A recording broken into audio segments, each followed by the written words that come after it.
Hello guys, good morning. ഇന്ന് നമ്മൾ ഉണ്ടാക്കാൻ പോകുന്നത് ചക്കയുടെ ആട്ടോ. നല്ല വരിക്ക ചക്കപ്പഴം കിട്ടിയിട്ടുണ്ട്. ചക്കപ്പഴമൊക്കെ കുറേ കഴിച്ചു, ഇത് ബാക്കി വന്നാട്ടോ. അതുകൊണ്ട് നമുക്ക് അട ഉണ്ടാക്കാമെന്ന് വരുന്നേ. അപ്പോൾ ഞാൻ ആദ്യം ചക്കപ്പഴം ജസ്റ്റ് ഒന്ന് ക്രഷ് ചെയ്തെടുത്തിട്ടുണ്ട്. ഒത്തിരി അരഞ്ഞിട്ടില്ല, ജസ്റ്റ് ഒന്ന് ക്രഷ് ചെയ്തെടുക്കാം കേട്ടോ.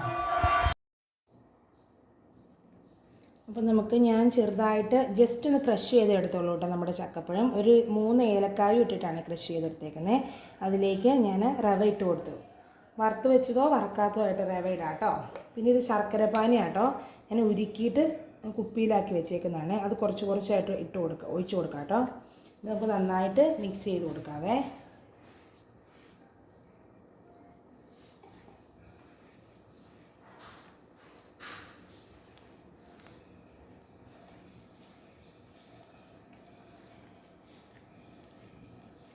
ബാലൻസ് ചെയ്യാൻ വേണ്ടി ഞാൻ ഒരു നുള്ള ഉപ്പിട്ട് കൊടുത്തിട്ടുണ്ട് കേട്ടോ, മധുരം ബാലൻസ് ചെയ്യാൻ വേണ്ടിയിട്ട്. പിന്നെ ഞാൻ റവ എടുത്തേക്കണം, കുറച്ചും കൂടെ അരിപ്പൊടിയും കൂടെ ഇടാവേ നമുക്കിതിൻ്റെ കൂടെ. മിക്സ് ചെയ്തിട്ട് ഇട്ട് കൊടുക്കാം കേട്ടോ. നമ്മൾ ജസ്റ്റ് ക്രഷ് ചെയ്തെടുത്തുകൊണ്ട് തന്നെ നമുക്ക് നമ്മുടെ അട കഴിക്കുമ്പോൾ ജസ്റ്റ് ഒന്ന് ചക്കപ്പഴം കൂടെ കടിക്കാൻ കിട്ടുമേ. അതൊരു പ്രത്യേക ഒരു ഫീലാട്ടോ അങ്ങനെ ചക്കപ്പഴം കൂടെ കടിക്കാൻ കിട്ടുന്നത്.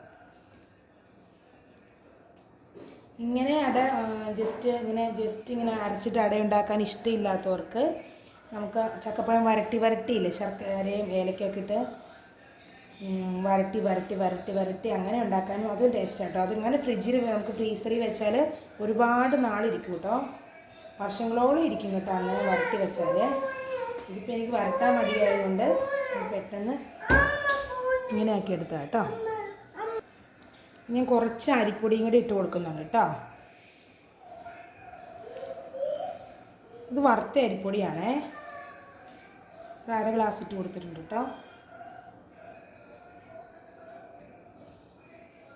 നന്നായിട്ട് മിക്സ് ചെയ്ത് കൊടുക്കാം.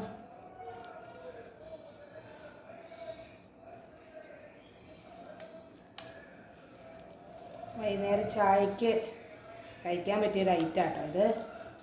സ്കൂളൊക്കെ തുറക്കാറായില്ലേ. സ്കൂൾ വിട്ട് വരുമ്പോൾ ഇങ്ങനെയൊക്കെ എന്തെങ്കിലുമൊക്കെ ഉണ്ടാക്കി വെക്കുകയാണെങ്കിൽ ഈ ബേക്കറി കഴിക്കുന്നതിനേക്കാളും നല്ലതാണ്. ബേക്കറി ഐറ്റംസ് കഴിച്ച വിശപ്പ് മാറിയില്ല, കഴിക്കുന്നതുകൊണ്ട് ഗുണവും ഇല്ല. ഇങ്ങനെയൊക്കെ കഴിക്കുകയാണെങ്കിൽ വിശപ്പ് മാറിക്കോളും പിള്ളേരുടെ.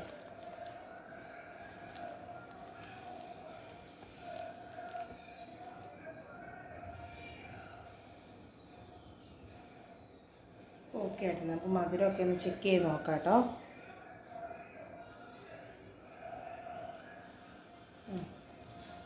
അത്യാവശ്യത്തിന് മധുരമുണ്ടേ, കുറച്ചും കൂടെ വേണം ഒഴിച്ച് കൊടുക്കാം.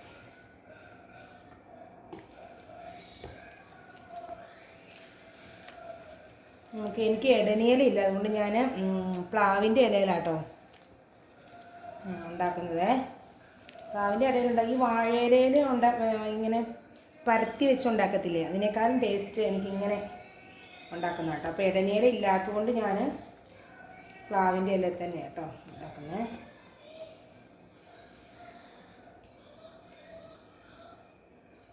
നമുക്കിനി ഇലയിലേക്ക് മാറ്റാം കേട്ടോ. ഇതുകൊണ്ട് പിന്നെ ടൂത്ത് പിക്കിലാണ് ഞാൻ ഈ പ്ലാവിൻ്റെ ഇല മടക്കി കൊടുക്കുന്നത്. ടൂത്ത് പിക്ക് ഉപയോഗിച്ചിട്ടാട്ടോ. പ്ലാവിൻ്റെ ഇല നന്നായിട്ട് കഴുകി എടുത്തിട്ടുണ്ട് കേട്ടോ. ഇങ്ങനെ മടക്കി കൊടുക്കാം.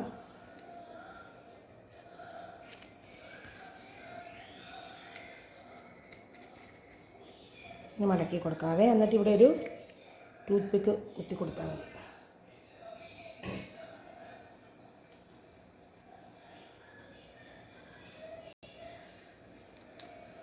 നല്ല മഴ വരുന്നുണ്ട് പുറത്ത്. ഇത്ര നേരം നല്ല വെയിലായിരുന്നു, ഇന്ന് മഴയില്ലാന്ന് കരുതിയിരുന്ന, പക്ഷെ നല്ല മഴ വരുന്നുണ്ട് കേട്ടോ. ഇങ്ങനെ കുത്തി കൊടുക്കുകയാണെങ്കിൽ വിട്ടു പോകത്തില്ല. ഇനി ഇതിലേക്ക് നമുക്ക് ചക്കപ്പഴം നിറയ്ക്കാം കേട്ടോ.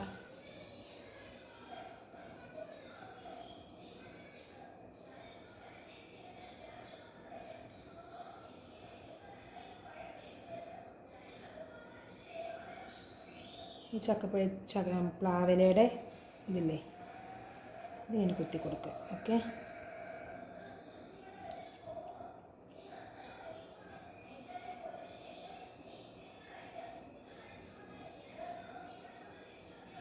ഇനി ഫുള്ള് നമുക്ക് എടുത്ത് റെഡിയാക്കാം കേട്ടോ. ഇപ്പോൾ നമ്മളെല്ലാം ഇങ്ങനെ പ്ലാവിൻ്റെ ഇലയിൽ ഇങ്ങനെ ആക്കി റെഡിയാക്കി വെച്ചിട്ടുണ്ട് കേട്ടോ. ഇനി നമുക്ക് ഇഡലി പാത്രത്തിൽ വെള്ളം എടുത്തിട്ട് ഒരു 20 മിനിറ്റ് ആവി കയറ്റിയാൽ മതി കേട്ടോ. അന്നേരത്തേക്ക് നമ്മുടെ ചക്കയുടെ നല്ല റെഡി ആയിട്ടുണ്ടായിരിക്കും കേട്ടോ. നമുക്ക് റെഡി ആയിട്ട് കാണാവേ.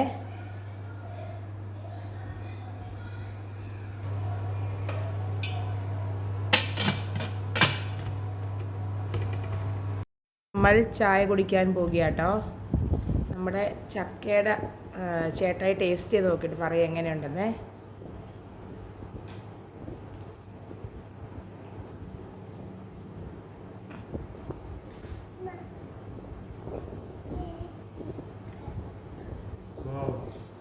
സൂപ്പർ,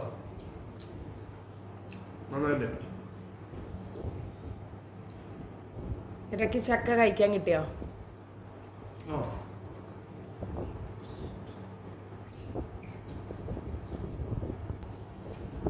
നല്ലപോലെ ഏലക്കായും നല്ല മധുരവും നല്ല മണവും നല്ല ടേസ്റ്റ് ഉണ്ട്.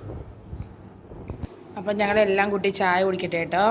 ഉള്ളിവടയുണ്ട്, കട്ട്ലേറ്റ് ഉണ്ട്, നമ്മുടെ ചക്കയുടെയൊക്കെ കൂട്ടി ഞങ്ങളൊരു പിടുത്തം പിടിക്കട്ടെ കേട്ടോ.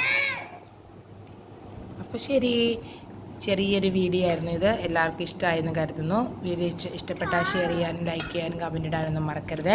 വേറെ വീഡിയോ ആയിട്ട് വീണ്ടും കാണാം. അതുവരെ ഓക്കെ, ബൈ.